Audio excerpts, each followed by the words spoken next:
जय जय जय जय हनुमान जी। राम राम। सोने के सिंहासन पे बैठे मेरे राम जी। फूलों के सिंहासन पे बैठे मेरे राम जी। चरणों में बैठे हनुमान जी। राम राम। केसर तिलक लगाए मेरे राम जी। लाल सिंदूर हनुमान जी। राम राम। पीला पीतांबर पहने मेरे राम जी।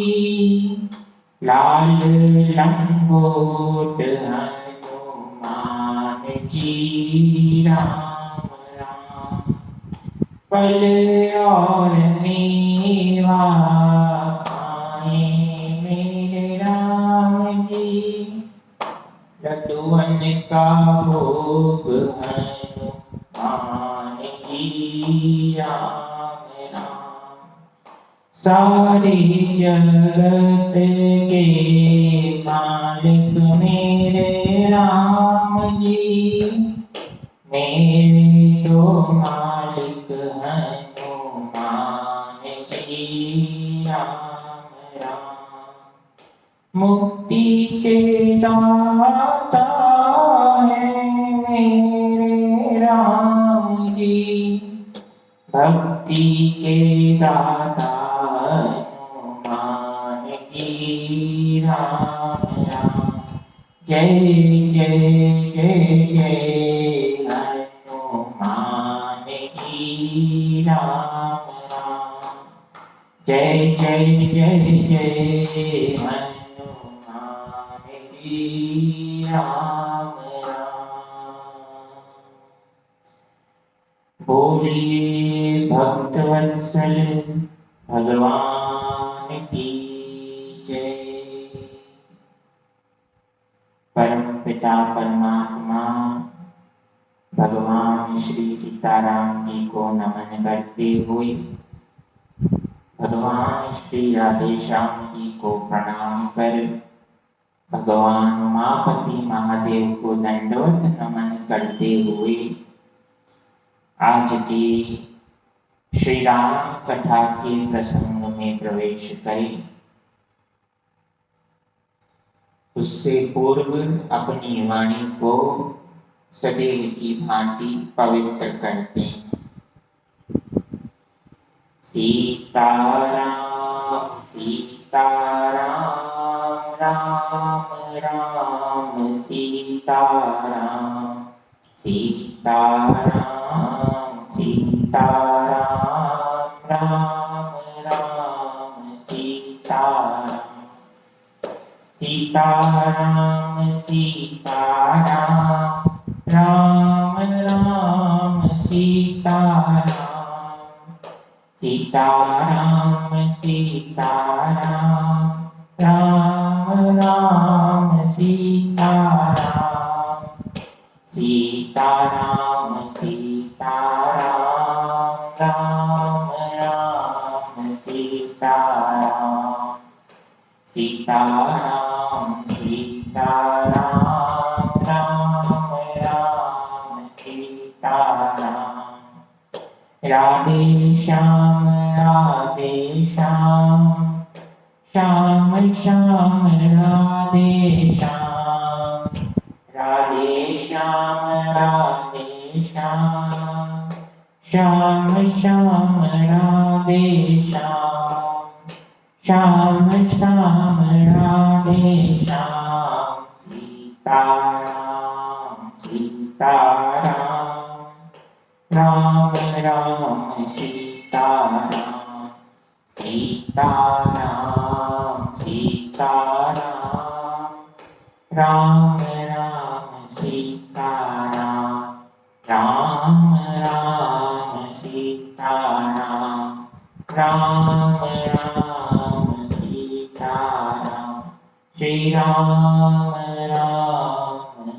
सीताराम।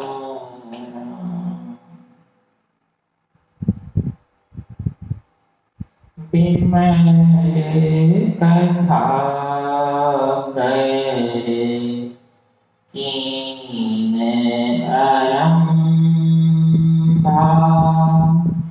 सुनत न सानी काम मद दंभा। बिमल कथा कर कीन आरंभा,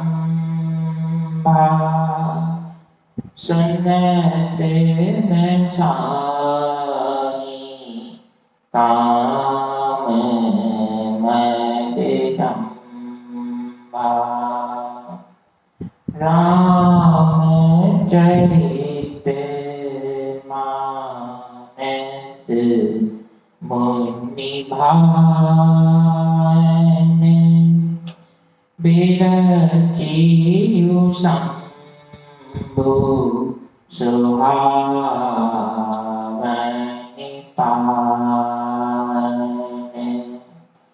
रामचरित मानस मुनि भावन, बिरचियु शंभु सुहावन पावन। बिमल कथा कर कीन आरंभा, सुनत न सानी काम मद दंभा। श्री राम जय राम, जय जय राम। श्री राम जय राम, जय जय राम। सीताराम चरण रति मोरे, अनुदिन बढ़ऊ अनुग्रह तोरे। श्री राम जय राम, जय जय राम। श्री राम जय राम, जय जय राम। भगवान शिव शंकर माता पार्वती को महामुनि याज्ञवल्क्य भरद्वाज मुनि को काकभुषुंडी महाराज हरिवाहन गरुड़ को और गोस्वामी तुलसीदास जी महाराज स्वयं के मन को श्री राम की कथा सुनाए। अब सर्वप्रथम श्रोताओं का प्रश्न उठता है कि स्वयं के मन को जीव कथा कैसे सुनाएगा। मनः एव मनुष्याणाम कारणम बंधमोक्षयोः। बंधु हमारा मन ही विकारों में हमें बांधे रखता है और हमारा मन ही संसारी नश्वर विचारों से हमें मुक्त करता है। तो पूरा खेल तो मन का ही है। तो अल्टीमेटली हमें अंततोगत्वा अपने मन को ही ट्रेनिंग देनी है। मन को स्वस्थ रखने के लिए आवश्यक है मन को समय समय पर सत्संग रूपी साधन द्वारा स्वच्छ किया जाए। और यह अगर नियमित हो तो फिर तो सोने पे सुहागा, क्योंकि करत करत अभ्यास की जड़मती होत सुजान, रसई आवत जात ही सिर पर पड़त निशान। निरंतर जब किसी कार्य का अभ्यास किया जाता है, वह चाहे भगवत भक्ति हो या कोई संसारी कर्म, तो हर प्रयास के साथ, हर दिन के साथ, हर घड़ी के साथ व्यक्ति परिष्कृत होता है, उसमें उस गुण में निखार आता है। तो अपने मन को स्वस्थ रखने के लिए जीव को नियमित रूप से भगवान की कथा अवश्य सुननी चाहिए। प्रारंभ में ऐसा हो सकता है कि हमें कथाओं का गूढ़ अर्थ समझ में ना आए, किंतु धीरे धीरे नियमित श्रवण करने मात्र से हमारे श्रवणेन्द्रियों अर्थात कानों की शुद्धि होती है। भगवान की कथा में, संकीर्तन में अपनी वाणी को पवित्र करने से वाणी की शुद्धता होती है और कथा श्रवण का दीर्घकालिक प्रभाव जीव के जीवन पर यह होता है कि जीव को अपना उचित और अनुचित ज्ञात हो जाता है। और जब प्राणी को यह ज्ञात हो गया that what is good for me and what can be harmful for me, तो फिर उस व्यक्ति को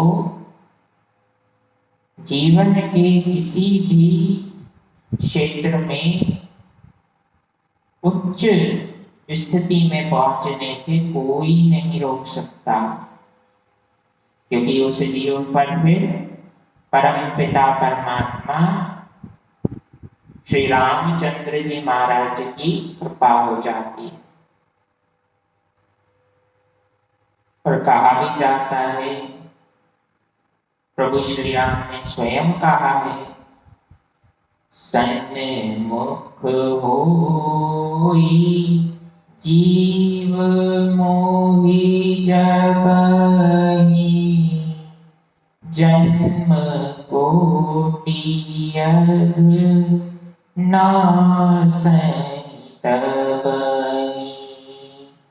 सन्मुख होई जीव मोहि जबहि, जन्म कोटि यद् नासै तबहि। जब जीव अपने मन को, अपने जीवन को परमात्मा के चरणों में समर्पित कर देता है पूर्ण रूप से, तो फिर उस जीव के जीवन में मैं मेरा का भाव नहीं होता, और जहाँ मैं और मेरा का भाव मन से ही समाप्त हो गया है, वहाँ राम जी की अहेतु की कृपा होती है, यानी कभी भी समाप्त ना होने वाली अनुकंपा राम जी की जीव पर होती है, जब जीव पूर्ण रूप से परम पिता परमात्मा राम जी की शरणागति लेता है। और सत्संग, कथा श्रवण ऐसे माध्यम है जिसके द्वारा इस कली काल में हम अपना तथा दूसरों का हित कर सकते हैं। हित क्या है? भरत जी कहते हैं, हित हमारे सिय पति सेवका है। इस कली काल में अगर जीव का हित करने का कोई साधन है तो भरत भैया बताते हैं कि जीव के लिए सबसे बड़ा हितकारक साधन है भगवान श्री सीताराम जी की चरण सेवा में मन लगाए। अब भगवान की चरण सेवा तो हर कोई कैसे करे, क्योंकि हर कोई मंदिर का पुजारी तो नहीं, मंदिर में पूजा तो करता नहीं। भगवान की चरण सेवा कैसे करें? भगवान के चरणों का दर्शन अपने कार्य को करने के दौरान जब जीव को होने लगता है, ऐसी अनुभूति होने पर ऐसा माने कि आप भगवान श्री सीताराम जी की चरण सेवा कर रहे हैं। अपने कर्म को भगवान की चरण सेवा का प्रसाद मानकर करेंगे तो मन में अहम भावना तथा जीवन में लोभ वृत्ति कभी व्यक्ति को परेशान नहीं करती। ये अहम भावना, लोभ वृत्ति, स्वार्थ, किसी पद पर पहुंचने के बाद मदान्ध हो जाना, ये जो मन के विकार हैं, मानस रोग हैं, उसी को परेशान करते हैं जो स्वयं को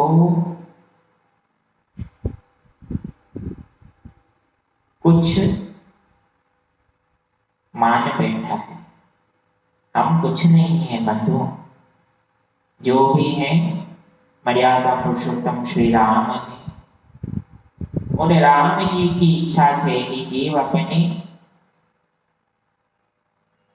उन कर्तव्यों को करने का प्रयास करता है जिसे राम जी ने स्वयं जीव के लिए निर्धारित किया है। क्योंकि होई सोई जो राम रचि राखा, को करे तर्क बढ़ावे शाखा। वही होता है जो राम जी ने निर्धारित कर रखा है। इसीलिए प्रभु कह रहे हैं कि मेरे सम्मुख जब जीव आता है, सन्मुख होई जीव मोहि जबहि, जन्म कोटि अगनासहि तबहि। जन्म जन्मांतर के अनेकों पाप ताप संताप सहज रूप से नष्ट हो जाते हैं, व्यक्ति का हृदय पवित्र हो जाता है। किंतु अनुभूति कैसे होगी कि हमारा मन पवित्र हो गया है? अनुभूति तभी होती है जब हम छाड़ी कपट जंजाल, कपट नहीं करते हैं और षड्यंत्रों से दूर रहते हैं। ईश्वर के सामने यह संकल्प जब जीव करता है कि प्रभु जीवन का बहुत समय व्यर्थ गंवा दिया, किंतु राघव जी अब जो भी जीवन का समय है आपके चरणों में बैठकर ही, आपके चरणों को साक्षी मानकर ही जीवन जीऊंगा या जीवन जीऊंगी। ऐसी भावना जब मन में आती है तो फिर व्यक्ति के जीवन से मानस विकार उसके मन से दूर होने लगते हैं। विकार सबके जीवन में होते हैं, ऐसा कोई नहीं जिसके जीवन में विकार ना हो। कोई क्रोधी होगा, कोई लोभी होगा, कोई अहंकारी होगा, कोई अपने पद प्रतिष्ठा को संभालने में सक्षम ना होगा, इसी कारण से मदान्ध होगा। और कोई स्वयं को श्रेष्ठ तथा दूसरों को कनिष्ठ मानने वाला होगा। तुलसी इस संसार में भांति भांति के लोग सबसे हिल मिल चालिए नदी नाव संजोग। जैसे नाव नदी में हिचकोले खाते हुए भी एक समझदार तथा योग्य नाव खेने वाले के सहयोग से यात्रियों को नदी के एक किनारे से दूसरे किनारे पर सुरक्षित पहुंचाती है, वैसे ही ये हमारा मन जो है वो उस नाव की भांति नदी के जल रूपी हिचकोले हमारे जीवन में आने वाली विभिन्न परिस्थितियां हैं। उन हिचकोलों को जैसे हम एक समझदार नाविक के सहयोग से, योग्य नाविक के सहयोग से पार पा लेते हैं, वैसे ही वह समझदार योग्य नाविक व्यक्ति स्वयं है अपने जीवन का, जिसे परमपिता परमात्मा के पवित्र नाम रूपी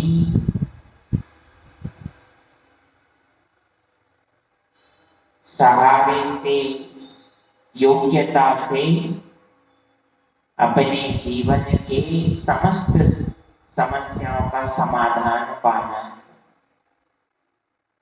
स्वयं को आगे रखिए मत, अपने इष्ट को अपने जीवन में अपनी बागडोर सौंप दीजिए बस, और उन्हीं के भरोसे कर्म करते रहिए। कर्मण्येवाधिकारस्ते मा फलेषु कदाचन। कर्म करते रहिए और फल, द फ्रूटफुल रिजल्ट हर कोई चाहता है, किंतु ईश्वर ने कहा वह आपका अधिकार नहीं। आपका अधिकार है कर्म करना। कर्मण्येवाधिकारस्ते, कर्म ही तुम्हारा अधिकार है। उस कर्म को करते रहो, अपने आप अपने लक्ष्य तक जियो। कैसे पहुंच जाएगा पता ही नहीं चलेगा, किंतु पूर्ण विश्वास मर्यादा पुरुषोत्तम प्रभु श्री राम पर रखिए, लीला पुरुषोत्तम भगवान श्री कृष्ण पर रखिए, देवादिदेव महादेव के समान मन को एकाग्र चित्त और शांत रखिए। फिर देखिए जीवन कैसा आनंददायी लगने लगेगा। जीव के जीवन की महत्वाकांक्षा उम्मीद रखना, सपने देखना बुरे नहीं, किंतु महत्वाकांक्षा अच्छी चीज नहीं। महत्वाकांक्षा, अगर हमें महत्वाकांक्षा रखनी है तो हम राम जी के प्रति क्यों ना रखें, उनकी भक्ति के प्रति क्यों ना रखें, स्वयं के मन के विकारों का संहार करने के प्रति महत्वाकांक्षा क्यों ना रखें। जो नश्वर है उस लक्ष्य के प्रति महत्वाकांक्षा रखते हैं, तो महत्वाकांक्षा भी तो नश्वर होगी।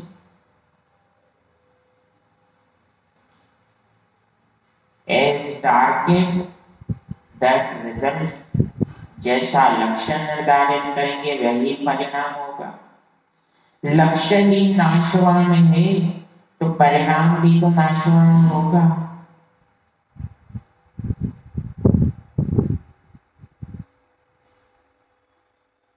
जीवन में कई बार व्यक्ति का मन व्यक्ति को व्याकुल करता है। तो उस स्थिति में हनुमान जी की छवि का स्मरण किया करें कि हनुमान जी कैसे शांत चित्त बैठकर राम नाम का आश्रय लेते हैं। श्री राम जय जय राम। श्री राम जय जय राम। श्री राम जय जय राम। श्री राम जय जय राम। श्री राम जय जय राम। श्री राम जय जय राम। श्री राम जय राम।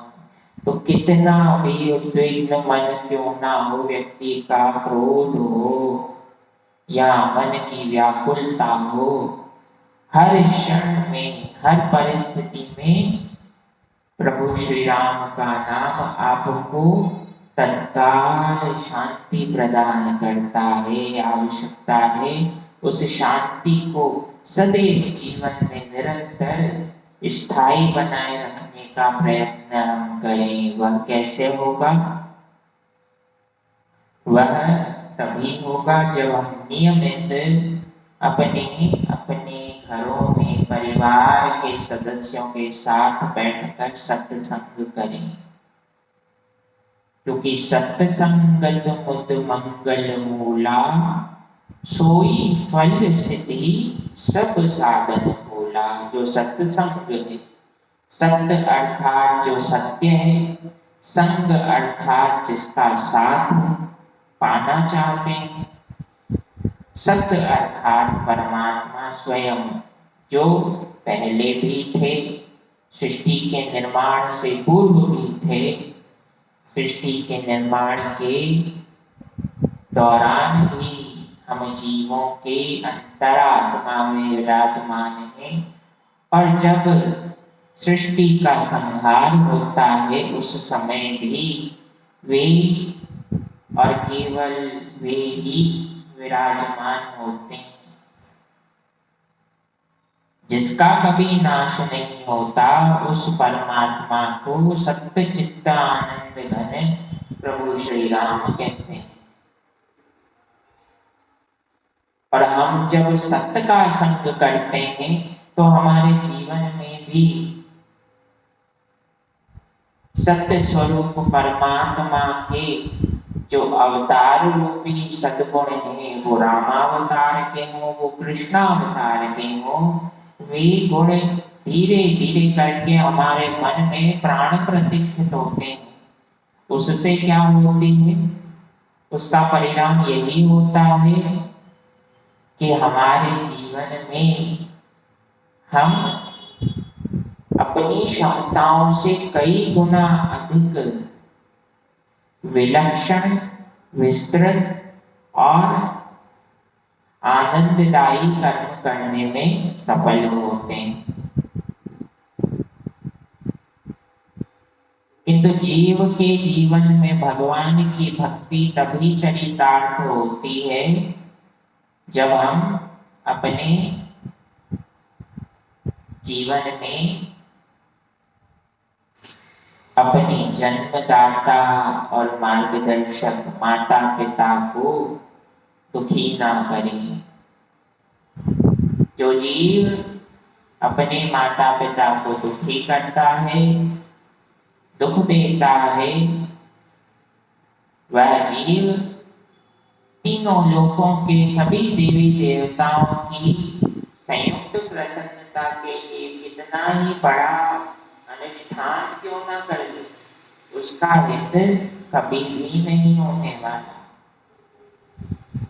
क्योंकि राम जी स्वयं कह रहे हैं, मात पिता गुरु प्रभु की वाणी, बिनहि विचार करिए शुभ जानी।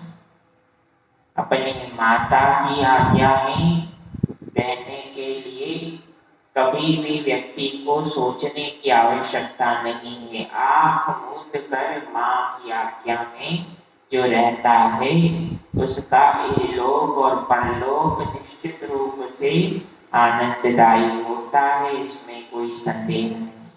और पिता के वचनों पर जो जीव चलता है उसका लोक परलोक निश्चित रूप से सुधर जाता है, क्योंकि हमारे जीवन में अगर कोई प्रत्यक्ष देवी है वो है हमारी माँ, और जो प्रत्यक्ष देवता है वो है हमारे पिता। तो जो जीव इस शाश्वत सत्य को समझता है उसे उसी प्रकार से जीवन में आनंद के क्षण देखने को मिलते हैं, जैसे प्रथम पूज्य देवता गजानन गणेश जी महाराज को देखने के लिए मिले। क्षणिक लोभ के कारण कभी भी अपने माता पिता को दुखी मत कीजिए, अन्यथा प्रभु श्री राम का कोप जीव पर बरसता है। शांत रहें, मन को एकाग्र चित्त बनाए रखें और राम कथा को सुनने के लिए माता पिता की आज्ञा में रहें। स्वयं राम जी माता पिता की आज्ञा में रहे। प्रातः काल उठ के रघुनाथा, मात पिता गुरु नामई माथा। आय सुपाई करहि पुर काजा, देखि चरित मन हर्षई राजा। प्रभु श्री राम प्रातः काल को उठते ही सबसे पहले अपनी माँ कौशल्या से आशीर्वाद लेते हैं, फिर अपने पिता महाराज दशरथ से आशीर्वाद लेते हैं, तत्पश्चात अपने गुरुदेव वशिष्ठ जी से आशीर्वाद लेते हैं और फिर आय सुपाई उनकी आज्ञा लेकर, किनकी आज्ञा? माता की आज्ञा, पिता की आज्ञा और फिर गुरुदेव वशिष्ठ जी की आज्ञा लेकर करहि गुरु काजा, राजपाट के कार्यों में अपने पिता को सहयोग देते हैं। देखि चरित मन हर्षई राजा, प्रभु श्री राम के इस मर्यादित आचरण और पवित्र चरित्र को देखकर मन ही मन महाराज दशरथ आनंदित होते हैं कि देखो तो राघव कितना समझदार है। तो समझदार भगवान के चरित्रों का संग करेंगे तो हम भी समझदार ही होंगे। संग जीवन को सद्मार्ग प्रदान करता है।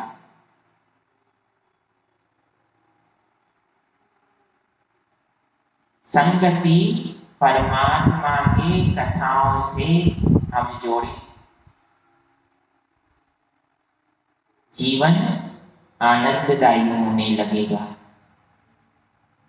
और उस आनंद के क्षण को अनुभव करने के लिए आवश्यक है कि हम सतत रूप से माता पिता की सेवा करें,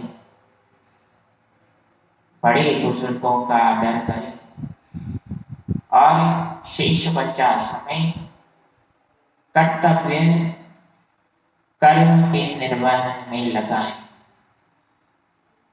भगवान की भी आज्ञा है कर्मण्येवाधिकारस्ते, तो उस अधिकार का सदुपयोग करेंगे तभी तो आनंद आएगा। भगवान शिव माता पार्वती को उनके प्रश्न का उत्तर देते हैं। माता पार्वती ने पूछा कि प्रभु यह बताइए भगवान श्री हरि को रामावतार क्यों लेना पड़ा? तो भगवान शिव ने बताया कि देवी, रावण, कुंभकर्ण और विभीषण को ब्रह्मा जी ने जो वरदान दिया था उसे पाकर वे अत्यंत ही शक्तिशाली हो गए और अपने समस्त राक्षस कुल को एकजुट कर उन्होंने लंका पर आक्रमण किया, यक्षों को वहां से भगाया। वहां पर अधिकार करके रावण ने घोषणा कर दी कि अब इस पृथ्वी पर केवल मेरा शासन चलेगा और किसी का नहीं। रावण ने दिग्विजय अभियान चलाया, अयोध्यापुरी के राजाओं को छोड़कर रावण ने सबको पराजित किया है। और फिर देवराज इंद्र ने रावण के अति महत्वाकांक्षी विजय अभियान को रोकने का प्रयास किया, किंतु विफल रहे। रावण ने स्वर्ग पर आक्रमण करने का विचार किया और सभा में अपने सहयोगियों से कहने लगे कि सभी राक्षस ध्यान से सुने, देवताओं की शक्ति का मूल स्रोत अगर कुछ है वह है यज्ञ, पाठ, पूजा। सभी सत्कर्म, इन सभी सात्विक कर्मों द्वारा ही देवताओं को पुष्टि मिलती है, शक्ति मिलती है। इन साधनों को अगर हम बंद कर दें, मृत्यु लोक का कोई भी जीव पूजा पाठ यज्ञ आदि सत्कर्म नहीं करे तो देवता शक्तिहीन हो जाएंगे और शक्तिहीन पर सहज रूप से विजय प्राप्त की जा सकती है। देवताओं को पहले शक्तिहीन कीजिए, फिर इन पर आक्रमण करके स्वर्ग का भी राज हम करने लगेंगे। रावण ने सभी राक्षसों को आदेश दिया, हाहाकार मचने लगा। धरती माता कामधेनु गाय का रूप धारण करके देवताओं के पास गई स्वर्ग में। देवराज इंद्र की सभा में खड़े होकर कामधेनु गाय के रूप में धरती माता प्रकट हुई है और कहने लगी, आंसू बह रहे हैं गाय की आंखों से। धरती माता कहती हैं कि देवताओं, आप पर जब कष्ट होता है तो मैं आपको अपनी देह में उचित स्थान प्रदान करती हूँ, किंतु आज मुझ पर कष्ट आया है तो आप में से किसी भी देवता ने मेरी सार संभाल करने के बारे में सोचा ही नहीं, मुझसे मेरी कठिनाइयों के बारे में पूछा ही नहीं। ये तो आपका स्वार्थप्रद व्यवहार हुआ। देवराज इंद्र ने कहा, हे धरती माता, आप बताएं कि आपको क्या कष्ट है। धरती माता ने कहा, देवराज, मैं संसार के सभी जीवों का भार सहन कर सकती हूँ, किंतु एक कुलद्रोही रावण जैसे अत्याचारी का भार मैं नहीं सह पा रही हूँ, क्योंकि रावण ने आदेश दिया है कि संसार में कोई भी जीव पूजा, सत्कर्म, यज्ञ आदि कार्य नहीं करेगा और इससे मैं जितना प्रभावित होती हूँ उससे अधिक आप देवता प्रभावित होते हैं, क्योंकि देवताओं का भोजन और पुष्टि का साधन ही ये सारे सत्कर्म हैं।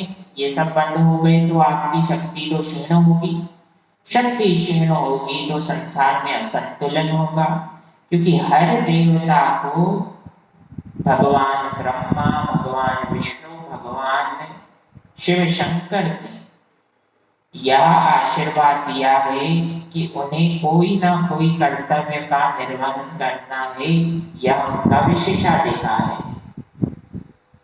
जैसे सूर्य नारायण धरती को तपन देते हैं अर्थात ऊष्मा देते हैं, अग्नि द्वारा धरती पर मनुष्य भोजन प्राप्त करता है, जल द्वारा व्यक्ति अपने जीवन को जी सकता है, इसलिए तो कहते हैं जल ही जीवन है। वायु के बिना तो व्यक्ति एक क्षण भी नहीं जी सकता।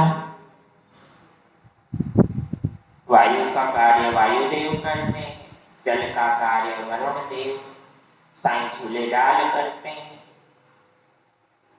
अग्नि का कार्य अग्निदेव करते हैं,